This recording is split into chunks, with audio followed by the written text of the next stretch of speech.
Salut tout le monde, c'est Jordan, j'espère que vous allez bien et bienvenue dans cette toute nouvelle vidéo dans laquelle j'ai décidé de vous partager une réflexion un peu particulière suite aux résultats que j'ai pu obtenir avec la majorité de mes clients sur un sujet qui nous concerne tous, l'épanouissement professionnel.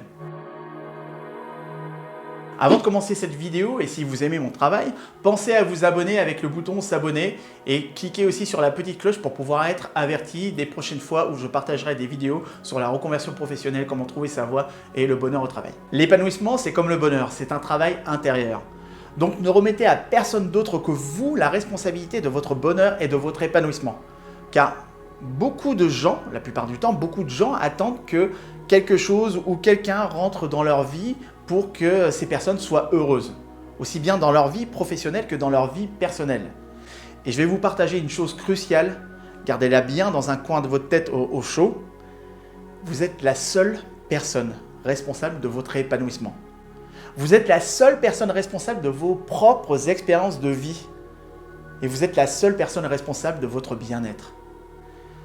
Que vous soyez une personne qui recherche plus de sens dans sa vie professionnelle ou une vie heureuse, vous êtes responsable de vous-même. Si vous attendez des autres qui vous rendent heureux, apprêtez-vous à être très régulièrement déçu. Et quand je dis que vous êtes responsable de votre épanouissement professionnel ou même personnel, cela veut dire ne pas blâmer les autres pour ce qui vous arrive de mal. Cela veut aussi dire trouver des choses qui vous permettent de préserver votre joie malgré les comportements néfastes des autres et malgré les influences de votre environnement. Ce qui est primordial de savoir concernant votre épanouissement professionnel, c'est la chose suivante. C'est que votre épanouissement dépend beaucoup plus de votre attitude que d'un concours de circonstances. Et la plupart du temps, les gens vivent des situations difficiles qui entraînent des changements de point de vue, des perceptions et des cadres de référence différents par lesquels ces personnes-là voient le monde, les autres et elles-mêmes. Et il vous suffit d'être à la merci du stress de la vie pour rapidement oublier de prendre la responsabilité de votre épanouissement professionnel et d'oublier la façon dont vous devez réagir pour rester calme, posé et serein. Quand c'est le cas, prenez du temps pour vous et remarquez comme le fait de ralentir votre rythme vous fait du bien. Personne d'autre que vous ne peut vous rendre heureux. Lorsque vous laissez votre épanouissement professionnel entre les mains de quelqu'un d'autre que vous finissez par être passif et il se passe en fait exactement la même chose dans votre vie personnelle. Lorsque vous attendez d'être avec quelqu'un pour être heureux, vous finissez par être dépendant de cette personne d'une certaine manière. Et lorsque cette personne vous quitte, là, il y a un vide intérieur qui se crée en vous. Tout ce qui fait partie de votre environnement, tout ce qui est en dehors de vous, ne peut pas vous aider à aller mieux dans votre vie. Alors que l'inverse, oui. Le neurologue Viktor Frankl et auteur du livre à succès « Découvrir un sens à sa vie » dit dans son livre que deux des choses les plus importantes de la vie sont les expériences que l'on vit, ou ce qui nous arrive, et l'attitude ou notre réaction face à une situation difficile. La dernière des libertés est de choisir son attitude dans n'importe quelle situation, dit-il.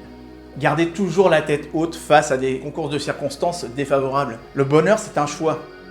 Si votre épanouissement professionnel au travail est inexistant, qu'est-ce qui vous empêche de faire un choix pour l'améliorer? Vous avez un impact dans votre vie. Ne laissez rien ni personne vous priver de votre épanouissement professionnel ou de votre propre bonheur. Écartez-vous des environnements toxiques ou des personnes négatives. Choisissez de prendre en main vos choix professionnels. Votre épanouissement au travail passe par l'acceptation. Les personnes les plus heureuses sont celles qui ont un jour accepté la responsabilité totale de chaque aspect de leur vie. Acceptez qui vous êtes, acceptez votre situation professionnelle et acceptez aussi l'idée qu'il vous manque votre épanouissement au travail.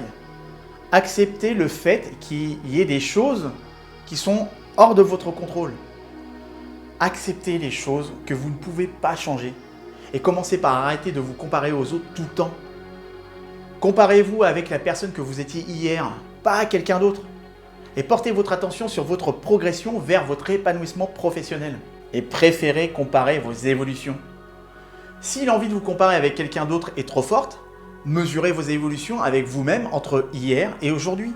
Dès que vous aurez compris l'intérêt d'abandonner votre habitude de vous comparer, vous verrez le monde sous un angle totalement différent. Un jour, il y a une cliente qui m'a dit Jordan, plus je veux ressembler à quelqu'un d'autre, plus je me sens indigne. Elle se coupait du monde et de toutes les personnes formidables qui l'entouraient.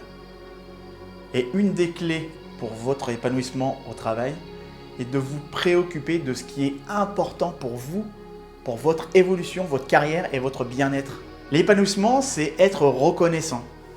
Le bonheur dépend de nous-mêmes, disait Aristote. Donc, je vous pose la question, en quoi vous êtes reconnaissant aujourd'hui?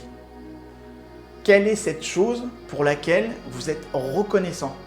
Laissez-moi vous partager une anecdote. À l'époque où j'étais pas bien dans mon job, j'ai fait un exercice très simple que vous aussi vous pouvez faire. Je me suis entraîné à écrire tout ce pourquoi j'étais reconnaissant chaque jour. Ça veut dire que chaque jour, j'écrivais une chose différente pour laquelle j'étais reconnaissant.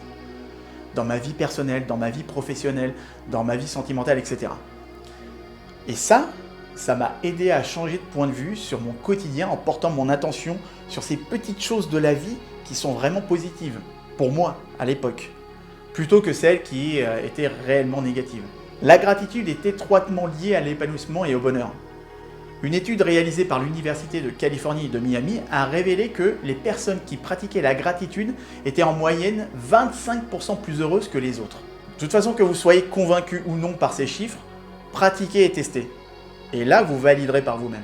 Dans tous les cas, que ce soit de se créer une habitude de parler de ce pourquoi vous êtes reconnaissant ou que vous teniez un journal de gratitude, vous entraînerez votre cerveau à rechercher ce qu'il y a de bon dans votre vie. Et ça pourra être le moyen le plus simple et le plus efficace d'améliorer votre bien-être et votre épanouissement. Charles Dickens le résume très bien.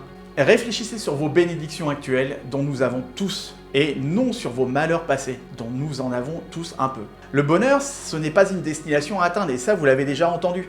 C'est une manière de voyager. Une fois que vous aurez mis en place tous ces changements en vous-même, ça vous sera beaucoup plus facile d'identifier vos sources de frustration externe quotidienne. Et vous savez que votre cerveau a cette facilité à retenir le négatif, pas vrai?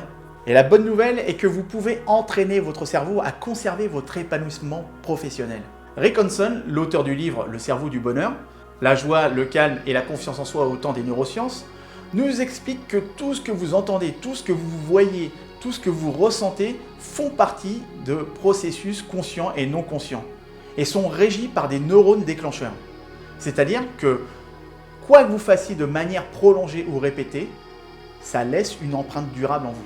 Plus vous pensez et ressentez d'une certaine façon, et plus ça en deviendra une habitude, puis une attitude.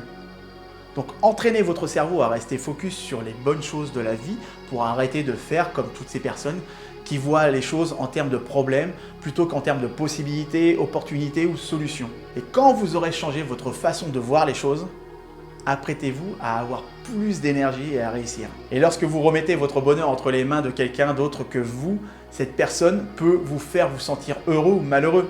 Libérez-vous de ça et prenez la responsabilité de votre bonheur.